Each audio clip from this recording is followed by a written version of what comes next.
please welcome the Chief Customer Experience Officer at Delta Airlines, Bill Lentsch, in conversation with Skift Editor-at-Large, Brian Summers. Good morning, Bill. How are you? Hi, Brian. How are you? I'm good. Thank you so much for the time this morning. Should we get right into it? I'm ready. All right. I think of you as kind of like Mr. Clean. I don't know if you have a nickname like that for real. But anyways, you're sort of in charge of the Delta Clean program, right? Yes. And you guys had some big news yesterday. You've decided to block middle seats and institute or keep seat caps through what, March? Through March, yes. And it looks like you're the only airline left. Why'd you make the decision to do this? Yeah.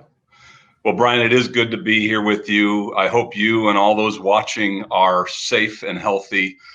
The decision to block the middle seat and then to extend it into the end of March, it really wasn't our decision. It was the customer's decision. Our approach to this all along has been, we are going to put people before profits. We're a very values-based and led company, and it is all about the safety and well-being of our customers and our employees. So blocking the middle seat, we know through several independent external studies that the safety, the sanitization on board the airplane, the probability of transmission is extremely low as a result of all of the layers of protection that we have put in. But our consumers have told us that they want peace of mind. They want to know that they have some additional space, even though we're confident that it is safe on board. So this is a little bit of the listen, act, listen. And so we have extended through the end of March, and we'll continue to monitor the feedback from our customer to determine if that's the time where we lift or if we need to make some additional change. But we're not in a position, and we don't need to be at this point, because so much is going to happen between now and then as the vaccine rolls out, as new safety protocols are put in place, as we see how the virus is behaving over the next couple of months. But this is really all about what the consumer has told us. They want peace of mind on board the airplane, and they believe that space gives it to them. So this is pretty much about the consumer and marketing and sentiment. I noticed you didn't say, the scientists that we've hired have told us to do this. Obviously, there's not 6 feet or 2 meters of distance. It's just about the customer here and peace of mind.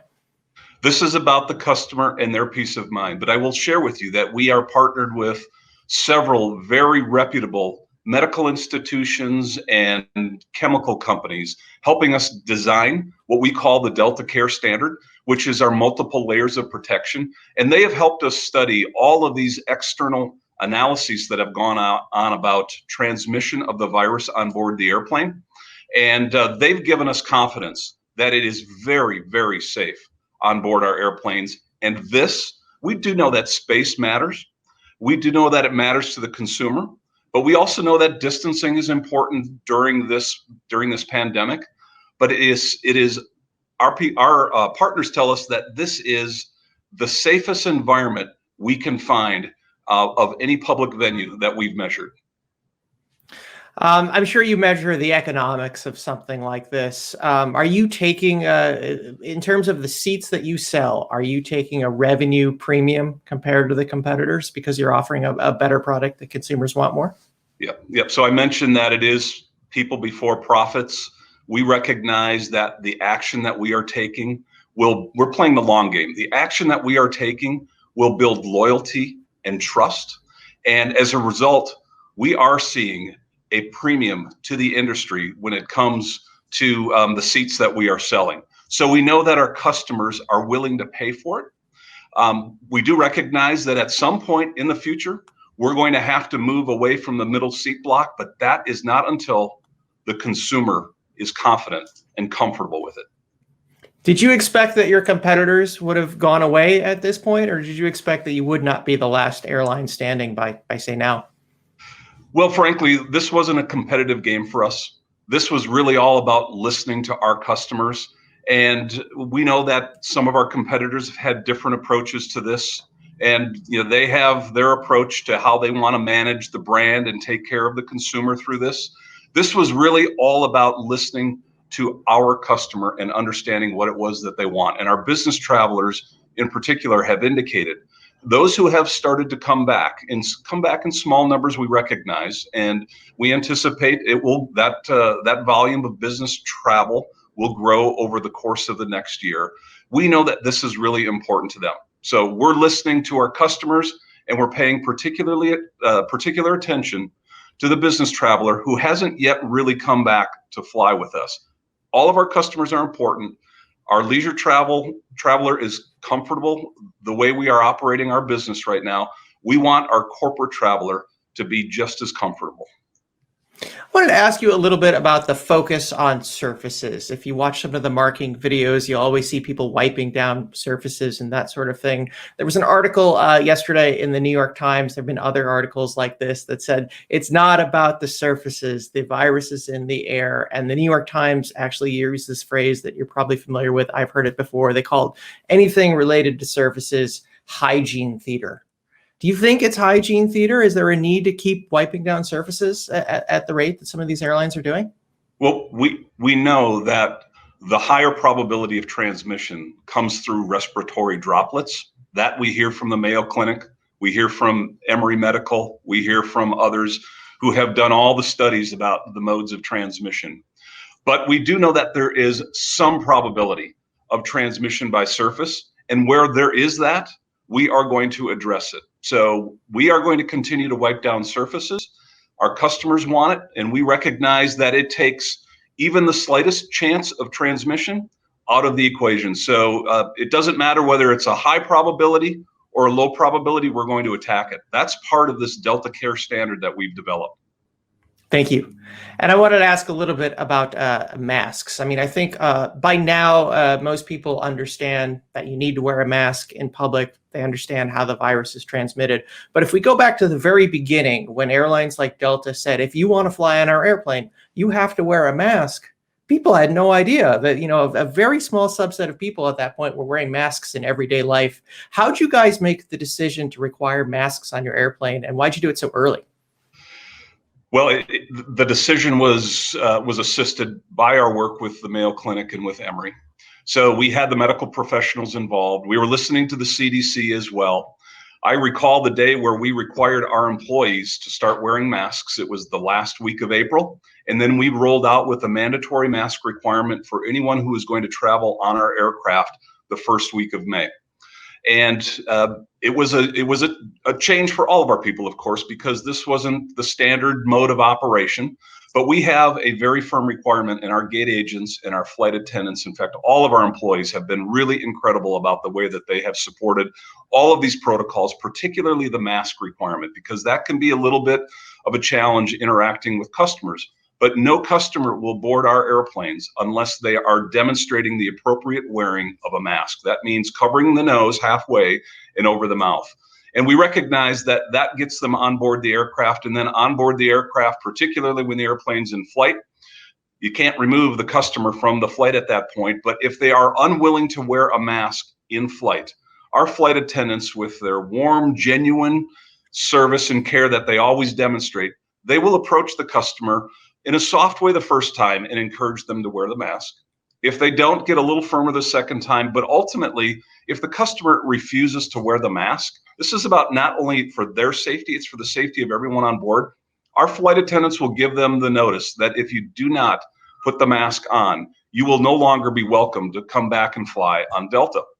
And today, actually just yesterday, we tripped over the 600 mark of the number of customers who refused to put the mask on after our flight attendants politely asked them to put it on appropriately. So we not only require it, we are enforcing it, and our employees are doing an incredible job. And this is about the safety of everyone on board the airplane, all the other customers on board that airplane, and our employees. And if customers don't want to respect that, they're just not welcome to come to Delta. So I have a 3-year-old at home, so I'm familiar with the 1, 2, 3 idea. With her, it's very hard. If she says no the first 2 times, she's probably not going to do it the way you want it the third time. With adults on your airplanes, do you find that the first warning or the second warning, people say, okay, I'll follow it? Or do you find that if people in the beginning won't wear a mask, they usually get to 3 pretty quickly? Yeah, well, I should preface this by saying, look, generally, and overwhelmingly, there is great compliance with masks. We fly 1 million customers a week now, and I mentioned that we've only put 600, roughly 600 on the no-fly list. But we also, not only do our flight attendants help us enforce this, we have seen customers as well enforcing this with those who are not participating in appropriate mask wearing. So it is, it rarely gets to the point of belligerence. It's just defiance when we have to go down that path. But typically when someone is asked the first time or second time, maybe they pulled the mask down to consume some beverage or some food, maybe they've pulled it down for other reasons and forgot to put it up. Typically, they're very cordial and very accommodating to put it back up. It's just a very limited few. And I'm talking about a small percentage of our flyers who just stand firm that they're not going to wear it. And again, they're not coming back to fly Delta. We have an audience question here related to masks. Is Delta going to be as quick to relax the requirement for masks when the emergency is over? Have you given any thought to what it's going to take to relax the mask requirement? Well, the Delta Care standard is defined as multiple layers of protection. It's social distancing. It's the appropriate wearing of PPE. It's all the cleaning and sanitization that we are doing. It's the air filtration that we are running through our aircraft. And by the way, in that regard, we are replacing the filters, the high efficiency particulate arrestance filters. We call them HEPA filters for short. We're replacing those twice as often as the manufacturer recommends. So that whole system of protocols and protections is what we call the Delta Care standard. It is only when we are absolutely convinced that this virus has been defeated and we no longer need all of those multiple layers of protection in place. It's only then that we will remove that. That is going to require consultation with our medical experts. We'll be paying attention to what the CDC is advising. But when it's okay for that mask to come off, we'll be okay allowing that mask to no longer be worn. What about cleaning airplanes? I found anecdotally that even in the past, Delta had some of the more clean airplanes in the industry, but we all know a lot of airlines didn't clean airplanes as often as they could have because that takes time. The airplane's on the ground. I mean, when demand comes back and your network people want to use the airplanes every minute they can, are you going to make turn times shorter and have less time to clean the airplanes? Yeah. So I will share that during these last 6 to 9 months, we have added some additional ground time to our aircraft so that we can do an appropriate clean and clean with the processes, the tools, the chemicals that are safe, but that were available at the time. I have grown up in my shop. I've grown up a new organization called the Global Cleanliness Team, led by an officer of the company. We're building out the staff. In fact, this week we are going to be hiring nearly 70 individuals who are going to be positioned around the system, working with our cleaning suppliers or our own employees who are doing cleaning to make sure that they understand the standard and that they continue to deliver on the expectation and the promise that we have given our customers. This is an organization that's not going away. We have changed our expectation and our standard around cleanliness forever. So the Global Cleanliness Team, as the network wants to rebuild, and we need to take some of that ground time and put it back into the air, we're not going to do that until the Global Cleanliness Team has developed new processes and techniques through innovation that they are continuing to push right now so that we can keep the airplanes as clean or cleaner while we add back ground time. So this team is all about innovating around the cleaning space and making sure that the standard we've set today is not violated in any way. And as we continue to grow back the airline, we're continuing to push the boundaries of sanitization and cleanliness on our aircraft and in our airports. I'm just curious because you probably looked at everything. I used to fly a lot. I intend to fly a lot. Sometimes you would get on or off a big wide body airplane that was full, and there'd be like 10 to 12 human beings ready to swarm the airplane and clean it. That seemed to be the only way to clean an airplane in the past. Have you seen any innovation that would require maybe fewer humans and more technology to clean these airplanes? Yep. So some of it is the number of staff that you put on the aircraft. Some is how you sequence the work. Our flight attendants are giving some assistance on board the airplanes by doing some cleaning during flight. So that takes off some of the burden on the ground. So, and then there are some tools, whether it's the way we vacuum, the way we are applying some of these chemicals, where we can speed up the process. So there's innovation coming in many ways. It's who does the work, how's the work sequenced, what tools are we using to do the work, and the chemicals that we are using.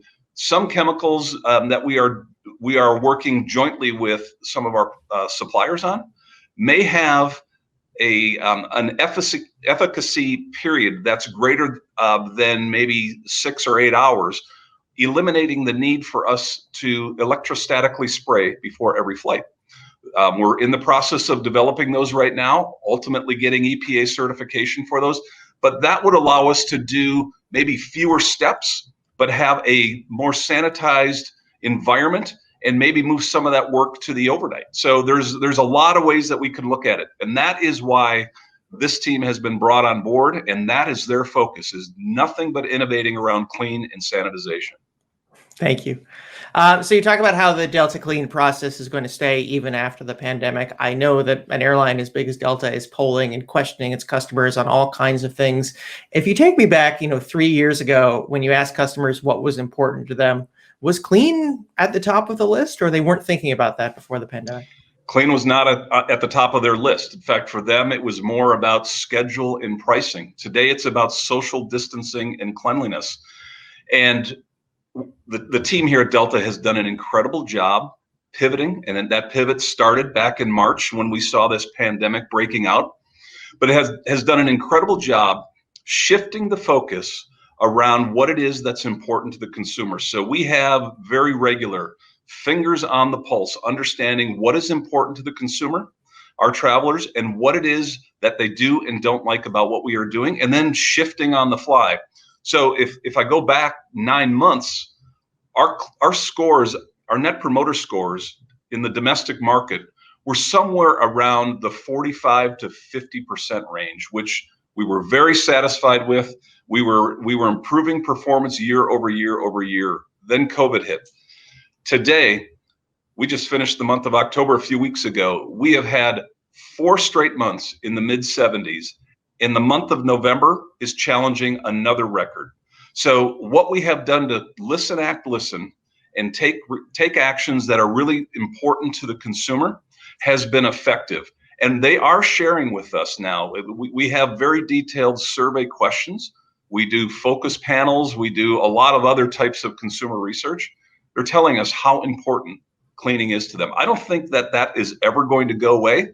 But there will be other factors about the product and the experience that will become a little bit more important in the future. But right now, for them, our customers are telling us social distancing and cleanliness are head and shoulders above scheduling and price. Well, I look forward to a day where my biggest concern about an airline is which IPA beer that they're serving. But right now, I guess it's we look forward to that than day too, Brian. I assure you. Well, we are out of time. Thank you so much, Bill. This was very interesting. Great. Good to be with you. Thanks, Brian. Happy Thanksgiving. You too.